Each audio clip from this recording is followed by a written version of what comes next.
যারা এখন পর্যন্ত ভোটার আইডি কার্ড বা ন্যাশনাল আইডি কার্ড করেননি তারা চাইলে হাতে থাকা মোবাইল ফোন দিয়ে খুব সহজেই ন্যাশনাল আইডি কার্ড বা ভোটার আইডি কার্ড করে ফেলতে পারেন। এজন্য আপনার বয়স হতে হবে ন্যূনতম 18। শুধু দেশে নয়, এখন থেকে প্রবাসীরাও হাতে থাকা স্মার্টফোন দিয়ে খুব সহজেই এনআইডি কার্ড বা ভোটার কার্ডের জন্য আবেদন করে ফেলতে পারেন। আজকের এই ভিডিওতে সম্পূর্ণ প্রসেসটা দেখাবো। কথা না বাড়িয়ে চলুন তাহলে মূল ভিডিও শুরু করা যাক।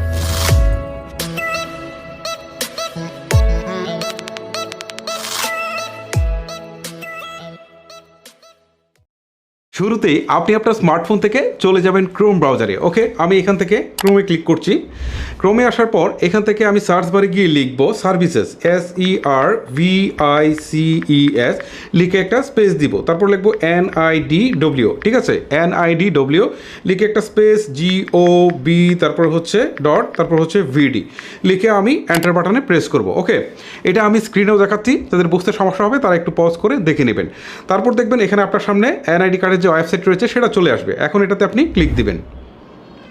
এখন দেখতে পাচ্ছেন এখানে দেখাচ্ছে যে অ্যাকাউন্ট নেই, রেজিস্টার করুন, আর একটা হচ্ছে নতুন নিবন্ধনের জন্য আবেদন। সো আমরা যেহেতু নতুন নিবন্ধন করব, সো এখানে আবেদন করুন বাটনে ক্লিক করব। ওকে, ক্লিক করার পর ঠিক এরকম একটা ইন্টারফেস চলে আসবে।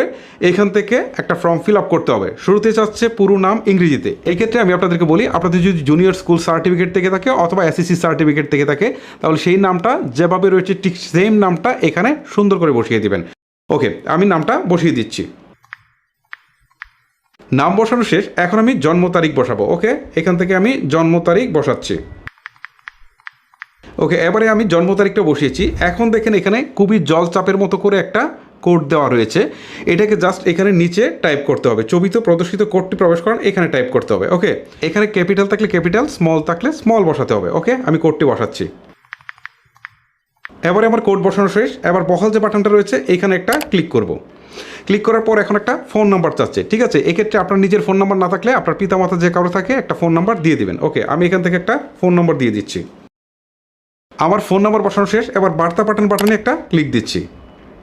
এখন দেখতে পাচ্ছেন যে আমার একটা কোড আমার সিমে কিন্তু অলরেডি চলে আসছে। জাস্ট আমি এই কোডটা এখানে বসিয়ে দিব। ওকে, আমার কোড বসানো শেষ। এবার বহাল বাটনে ক্লিক করছি।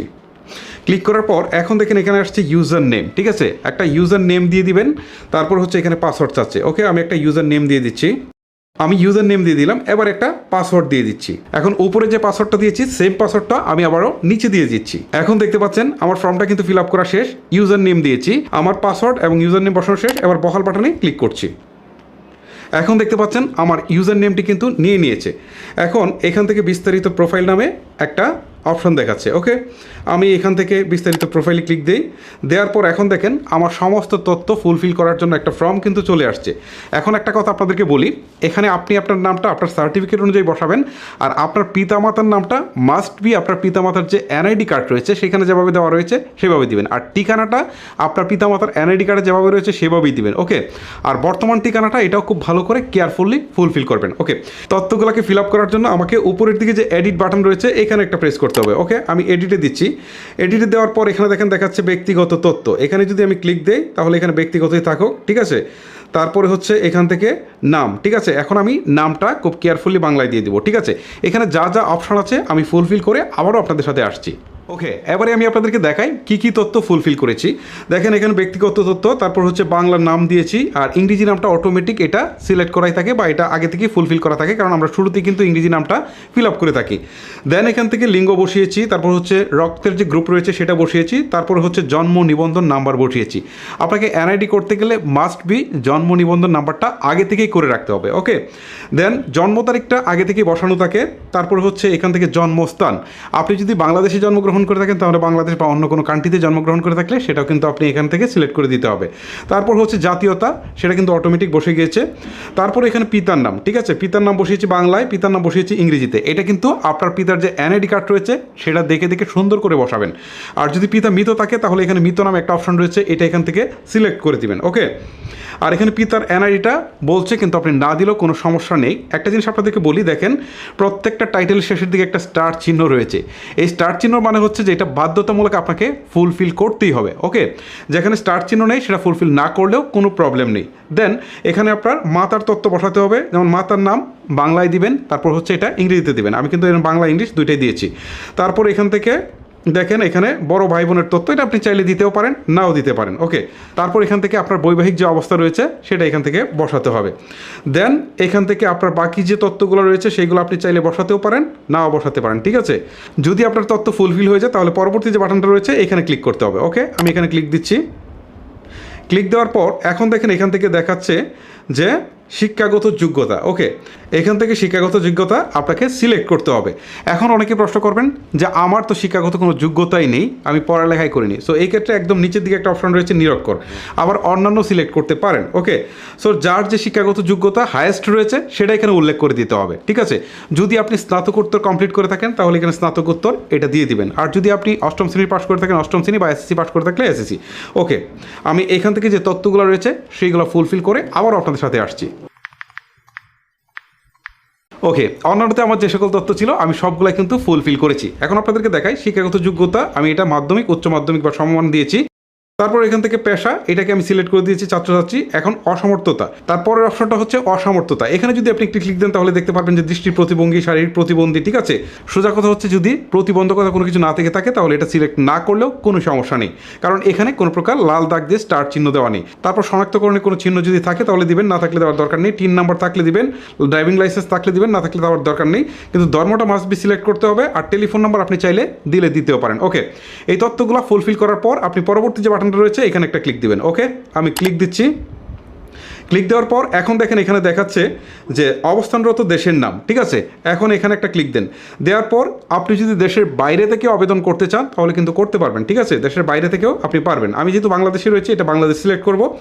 তারপর হচ্ছে এখানে দেখাচ্ছে ভোটার ঠিকানা। ঠিক আছে, আপনি কোথা থেকে ভোটার হতে চান, সেটা হচ্ছে বর্তমান ঠিকানা থেকে না স্থায়ী ঠিকানা থেকে। সো এটা আপনি সিলেক্ট করবেন, আমি স্থায়ী রাখলাম। তারপরে যে এখানে যে তথ্যগুলো রয়েছে সেগুলো একটা একটা করে ফুলফিল করে আবারও আমি আপনাদের সাথে আসছি। এখন দেখতে পাচ্ছেন আমার এই অংশটুকু আমি ফিল আপ করে ফেলেছি। এখানে শুরুতে আমি দেশের নাম দিয়েছি বাংলাদেশ, তারপর হচ্ছে ভোটার ঠিকানা, স্থায়ী ঠিকানা দিয়েছি, তারপর হচ্ছে এখানে বর্তমান ঠিকানা। আমি চাইলে এখানে বর্তমান সিলেক্ট করে বর্তমানও দিতে পারি। ঠিক আছে, সো আমি স্থায়ী এবং বর্তমান দুটো একই দিয়েছি। আপনারা যদি চান যে বর্তমানটা আলাদা দিবেন তাহলে এখান থেকে বর্তমানটা সিলেক্ট করে দিবেন। ঠিক আছে, সো আমি এখান থেকে দুটো একই দিয়েছি। দেওয়ার পর এখান থেকে দেখেন শুরুতে আমি কী কী দিয়েছি, বিভাগ দিয়েছি, জেলা দিয়েছি, উপজেলা দিয়েছি, তারপরে হচ্ছে এখান থেকে RMO এইটাও দিয়েছি। ঠিক আছে, তারপর এখান থেকে সিটি কর্পোরেশন অথবা পৌরসভা এটা না দিলেও কোনো সমস্যা নেই, কারণ যেটাতে স্টার চিহ্ন নেই সেটা না দিলেও কোনো সমস্যা নেই। ইউনিয়নটা মাস্ট বি দিতে হবে, তারপর হচ্ছে মৌজা বা মহল্লা এটা এখান থেকে দিতে হবে। ইউনিয়নের অড নাম্বার এটা না দিলেও কোনো সমস্যা নেই। গ্রাম বা রাস্তা এটা কিন্তু মাস্ট বি দিতে হবে। বাসা বা হোল্ডিং নাম্বার, ঠিক আছে, এটা আপনাকে দিতে হবে। এই ক্ষেত্রে আপনি গ্রামে থাকলে বাসা বা হোল্ডিং নাম্বার দিতে পারবেন না। এক্ষেত্রে আপনি যে কাজটা করবেন আপনার বাড়ির যে কর্তা রয়েছে তার নাম অনুসারে একটা নাম এখানে বসিয়ে দিবেন। ওকে, তারপর পোস্ট কোড এটা যদি আপনি জেনে থাকেন তাহলে অবশ্যই এটাও দিয়ে দিবেন, তবে এটা না দিলেও কোনো সমস্যা নেই। তারপর দেখেন এখানে স্থায়ী ঠিকানা চাচ্ছে। স্থায়ী ঠিকানার ক্ষেত্রেও আমি এখান থেকে বিভাগ বসিয়েছি, জেলা বসিয়েছি, উপজেলা বসিয়েছি। ঠিক আছে, তারপর এখান থেকে ইউনিয়ন বসিয়েছি, মৌজা বসিয়েছি, তারপর হচ্ছে গ্রাম বসিয়েছি, মানে সেমভাবে সব কিছু বসিয়েছি। তারপরে একদম নিচের দিকে রয়েছে ভোটার এরিয়া। ঠিক আছে, সেইখান থেকে আপনি সিলেক্ট করে দেখবেন যে কোনটা আপনার ভোটার এরিয়া। সবগুলা ফুলফিল হওয়ার পর এবারে পরবর্তী যে বাটনটা রয়েছে এইখানে একটা ক্লিক দিবেন। ওকে, আমি এখানে ক্লিক দিচ্ছি। ক্লিক দেওয়ার পর এখন দেখেন কাগজপত্রের কথা বলছে। এখানে বলছে কাগজপত্রের প্রয়োজন নেই, এই আবেদনটি করার জন্য কোনো কাগজপত্র করার প্রয়োজন নেই। তার মানে আমরা অনলাইনে আবেদন করছি, কোনো কাগজপত্র করার প্রয়োজন নেই। এখন আমি পরবর্তী যে বাটনটা রয়েছে এইখানে একটা ক্লিক দিব। ওকে, ক্লিক দেওয়ার পর এখন দেখতে পাচ্ছেন যে এখানে আমার সব কিছু কিন্তু কমপ্লিট হয়েছে। এখন সাবমিট বাটনে ক্লিক দিলে আমার এটা কিন্তু সাবমিট হয়ে যাবে। ওকে, আমি এখন ফাইনালি সাবমিট বাটনে ক্লিক করছি। ক্লিক করার পর এখানে দেখাচ্ছে আপনার একটি অ্যাপ্লিকেশন পেন্ডিং রয়েছে। ঠিক আছে, এখান থেকে কিন্তু আমার ডিটেলস সব কিছু দেখাচ্ছে, এই যে নাম দেখাচ্ছে যা আমি ফর্ম ফিল আপ করেছি সমস্ত তথ্য কিন্তু এখান থেকে দেখাচ্ছে। ওকে, এই যে দেখেন আমি যা এতক্ষণ ফুলফিল করেছি সবগুলো কিন্তু এখান থেকে দেখাচ্ছে। এবারে আপনারা দেখতে পাচ্ছেন নিচের দিকে ডাউনলোড নামে একটা অপশন আসছে, জাস্ট এটাতে আমি একটা ক্লিক দিই। ক্লিক দেওয়ার পর এখান থেকে আমি ধরেন এই পিডিএফটাকে সিলেক্ট করে দেই, দিয়ে এখান থেকে আমি হচ্ছে জাস্ট অনে দেই। এখন দেখবেন আমার সামনে কিন্তু সেই ফর্মটা চলে আসবে। ওকে, এখন দেখতে পাচ্ছেন আপনার সামনে ঠিক এইরকম একটা ফর্ম চলে আসছে। এখন এই ফর্মটাকে আপনি কোনো একটা কম্পিউটারের দোকানে নিয়ে যাবেন, দোকানে নিয়ে যাওয়ার পর সেখান থেকে এটাকে প্রিন্ট দিবেন। প্রিন্ট দিয়ে এটার সাথে কিছু কাগজপত্র আছে সংযোজন করতে হবে। কী কী কাগজপত্র সংযোজন করতে হবে সেটা আমি আপনাদেরকে একটা লিস্ট হিসাবে দেখাচ্ছি। আপনাকে সংযুক্তিতে দিতে হবে আপনার স্কুল সার্টিফিকেটের সত্যায়িত ফটোকপি। আর স্কুল সার্টিফিকেট না থেকে থাকলে এই ক্ষেত্রে আপনার প্রবেশপত্র দিলেও হয়ে যাচ্ছে। দেন আপনার পিতামাতার যে NID কার্ডের কপি রয়েছে সেটারও একটা ফটোকপি দিতে হবে, এটা সত্যায়িত করে দিতে হবে। তারপরে আপনাকে চেয়ারম্যানের যে সনদপত্র রয়েছে বা যেটাকে আমরা নাগরিক সনদপত্র বলে থাকি বা প্রত্যয়নপত্র বলে থাকি সেটা দিতে হবে। আর যারা শহরে বসবাস করেন তারা কমিশনারের কাছ থেকে একটা প্রত্যয়নপত্র নিয়ে নিতে হবে। তারপরে আপনাকে আপনার যে জন্ম সনদ রয়েছে সেটার একটা সত্যায়িত ফটোকপি দিতে হবে। এই কাগজপত্রগুলো জোগাড় করার পর এবারে আপনি ফর্মের 34 নম্বর কলমে দেখবেন শনাক্তকারী NID।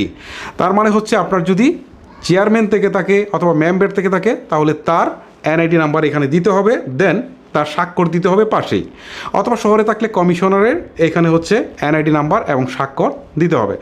দেন এই ফর্মটা ফিল আপ করার জন্য আপনাকে দেখেন এখানে দেখা দেওয়া আছে যে এখানে আবেদনকারী স্বাক্ষর, এখানে আপনি আবেদনকারী স্বাক্ষরটা আপনি আপনারটা দিয়ে দিবেন।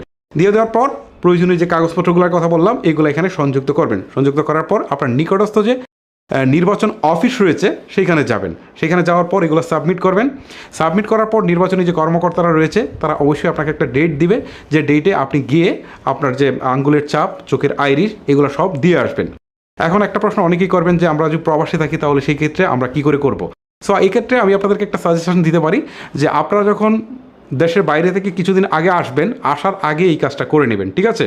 কারণ এটা প্রসেসিং হইতে বেশ কিছুদিন সময় লাগতে পারে, যেন আপনারা এসে কাগজপত্রগুলো জমা দিতে পারেন সাথে সাথে। জমা দেওয়ার পর আপনাদের চোখের আইরিশ বা আঙ্গুলের চাপ এগুলো নেওয়ার পর আপনারা কিন্তু একটা ডেট পাবেন। সেই ডেটে আপনাদেরকে ডাকা হবে, তখন গিয়ে আপনারা কিন্তু এটার হার্ড কপিটা নিয়ে আসবেন। তার আগে কিন্তু এটার যে অনলাইন কপি আছে এটা রেডি হয়ে যাবে। মানে আপনারা যে হার্ড কপি বা আমি যেটা বলছি কাগজের প্রিন্টেড কপি সেটা পাওয়ার আগে কিন্তু অনলাইন কপিটা আগেই রেডি হয়ে যাবে। তখন আপনারা যদি চান যে সেটা আমি অনলাইন থেকে প্রিন্ট করে নিব, তো সেই ক্ষেত্রে সেটাও কিন্তু পারবেন। ওকে, এই প্রসেসে আপনারা কিন্তু খুব সহজেই NID কার্ড ঘরে বসে বা মোবাইল দিয়ে খুব সহজেই করে ফেলতে পারবেন। সো গাইস, আশা করি যে আপনাদেরকে বোঝাতে পেরেছি কীভাবে আপনারা ঘরে বসে অনলাইনের মাধ্যমে নতুন করে ভোটার হতে পারেন। ভিডিওটি এখানেই শেষ করব। তার আগে বলছি, ভিডিওটি যদি আপনার কাছে ভালো লেগে থাকে তাহলে অবশ্যই একটি লাইক দিবেন। আর সচেতনতার জন্য এই ভিডিওটি আপনি ফেসবুকের টাইমলাইনে শেয়ার করে দিবেন। আজকের মতো আমি হিমেল এখানে বিদায় নিচ্ছি। আল্লাহ হাফেজ।